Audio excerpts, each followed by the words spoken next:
Halo, jumpa lagi di video di channel A666. Video terbaru ini kita akan membahas mengenai Si Pencatar 2022 ya, sekolah kedinasan dari Kementerian Perhubungan. Kita buka saja websitenya sipencatar.debhub.go.id untuk penerimaan 2022, yaitu di pola pembibitan. Jadi yang ini ya, yang langsung otomatis jadi PNS setelah lulus dari kuliahnya ya. Di sini kita lihat ya pola pembibitan untuk pengumuman penerimaan calon taruna-taruni pola pembibitan di perguruan tinggi lingkungan Kementerian Perhubungan tahun akademik 2022-2023, artinya yang akan masuk di tahun ini ya. Tahun ini kan September, jadi 2022. Ya, ini pengumumannya kita download terlebih dahulu. Pengumuman resmi sudah ada di sipencatar.debhub.go.id ya. Semua pengumuman resmi ada di website resmi juga ya. Jangan sampai melihat pengumuman yang lain ya, takutnya tidak resmi dan berbeda. Nah, kita sudah download pengumumannya. Kemudian kita akan baca apa persyaratan utama atau hal-hal penting yang harus diketahui ya. Di sini mulai dari awal sampai akhir itu lengkap semuanya. Tapi kita akan membahasnya secara bertahap ya. Kita akan membahas secara bertahap mulai dari pengumuman awal apa yang harus kalian ketahui. Yang pertama kita akan mengetahui untuk formasinya ya. Jadi yang dibuka kali ini untuk pola pembibitan itu ada 3.350 formasi ya. Formasi baik itu terdiri dari pola pembibitan mau yang Kementerian Perhubungan dan juga daerah. Kemudian untuk calon taruna-taruni itu bisa mendaftar semuanya, bersifat nasional ya. Jadi tidak terbatas kalau di Palembang hanya bisa mendaftar Palembang, kalau di Semarang tidak, ini semuanya bisa. Kemudian calon taruna-taruni khusus untuk yang domisili di wilayah tertentu itu khusus yang pola pembibitan daerah. Misalkan ingin daftar di daerah Bandung, maka itu di Sub Bandung ya, nanti pola pembibitannya penempatan di situ, maka harus dibuktikan dengan KTP dari domisilinya di kota Bandung ya, di Sub Bandung ya, daerah situ. Kemudian yang utama adalah untuk yang pola pembibitan pemerintah daerah harus melihat ya lampiran nanti yang di angka Romawi 10 ya. Di situ ada juga untuk berapa formasinya, pembagiannya. Kemudian untuk yang asli Papua ya, itu ada surat yang harus disiapkan, yaitu surat dari kepala desa, lurah atau kepala suku ya. Kemudian di sini alokasinya ya dari pola pembibitan Kementerian Perhubungan yang pusat, nanti penempatan pusat ada D3 dan D4, totalnya 2.500, kemudian keseluruhannya ada 3.350 ya, bisa dilihat di sini. Ini jangan sampai bingung ya. Jadi kalian mau daftar yang penempatannya nanti di mana ya? Penempatan di mana yang Kemenhub ya, berarti di seluruh Indonesia. Kemudian yang khusus untuk pemerintah daerah sesuai dengan pemerintah daerah yang kalian daftar nantinya. Kemudian untuk Papua ini alokasinya. Nah, nanti penempatannya diutamakan di Papua juga. Kemudian di sini kita akan melihat untuk transportasi darat, sekolahnya seperti video sebelumnya ada transportasi darat atau PTDI STTD ya. Di sini contohnya untuk transportasi darat sarjana terapan. Di sini ada jurusannya apa saja, formasinya berapa, detailnya akan ada di sini, semua nanti bisa dilihat lagi, di download ya teman-teman. Kemudian untuk pendidikan transportasi laut, jadi sekolahnya kita melihat ada satu nih di sini STIP Jakarta yang nomor 1. Kemudian ada jurusan-jurusan yang bisa kalian pilih dengan syarat-syaratnya.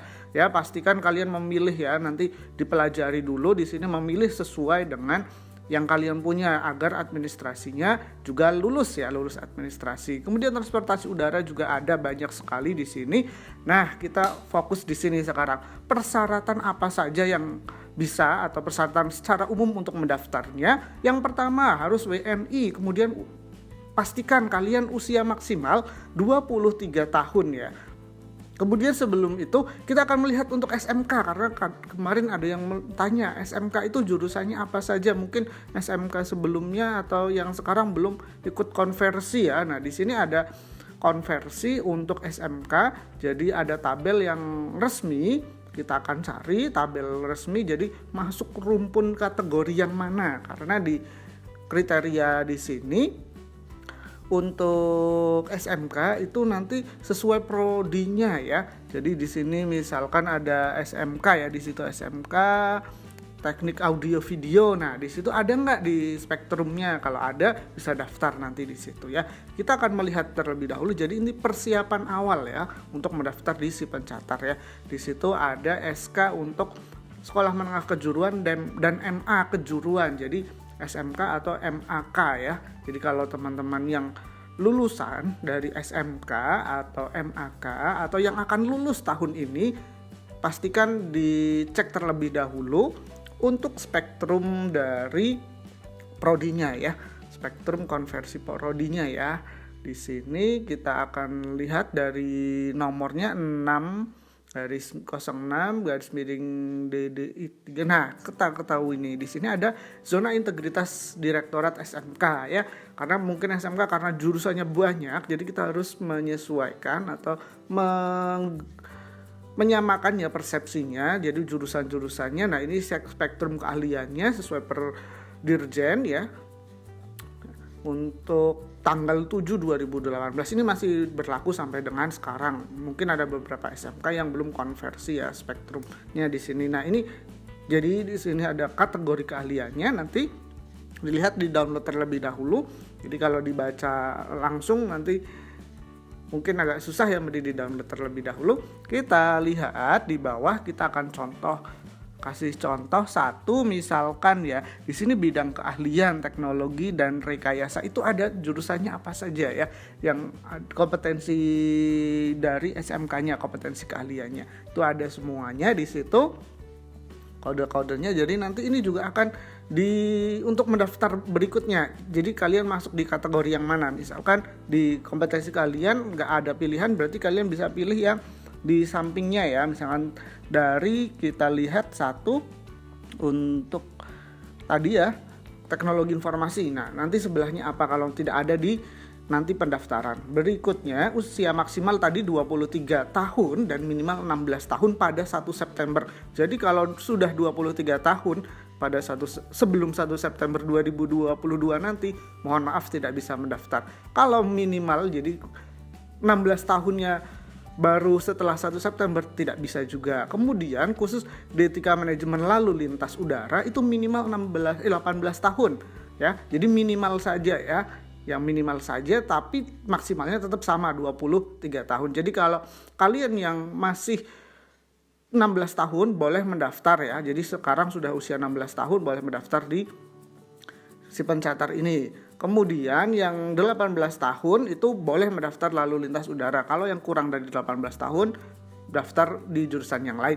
Kemudian persyaratan nilai sama ya. Seperti kemarin, di sini untuk lulusan tahun 2021 dan sebelumnya. Kemudian untuk lulusan tahun 2022 itu yang masih memiliki rapot ini cukup 2 sekarang ya, 2 semester saja. Semester genap ya, semester genap serta semester gasal ya. Dari semester 11 dan semester 12 dari rapotnya minimal 70 untuk rapotnya.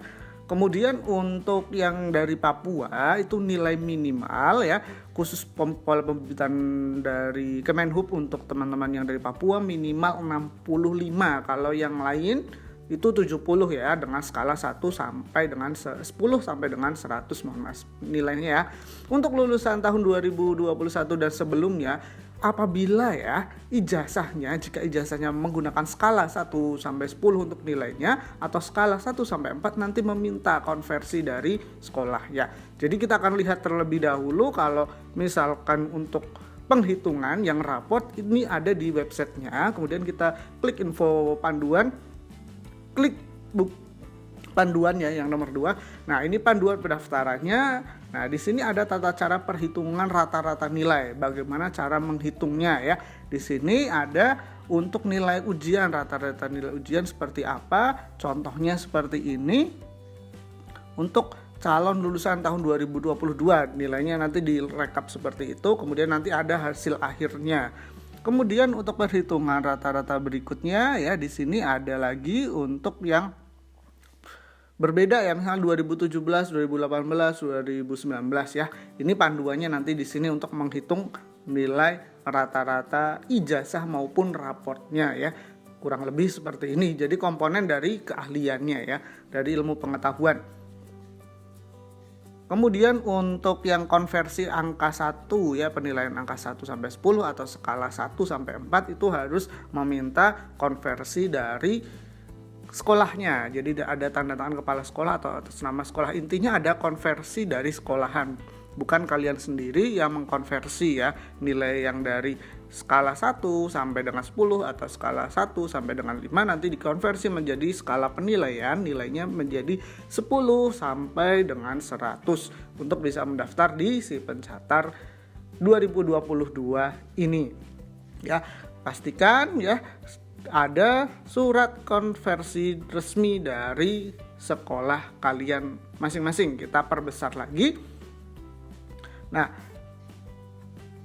dalam hal ya kita perbedaan antara skala semester pendaftar harus memilih salah satu. Jadi kalau misalkan semesternya berbeda, penilaiannya skalanya harus juga ada konversi. Jadi tetap ada yang masih misalkan semester terakhir itu skala 1 sampai dengan 10, tapi semester sebelumnya 10 sampai 100. Jadi harus memilih yang 10 sampai dengan 100 tapi konversinya hasilnya dari sekolahan.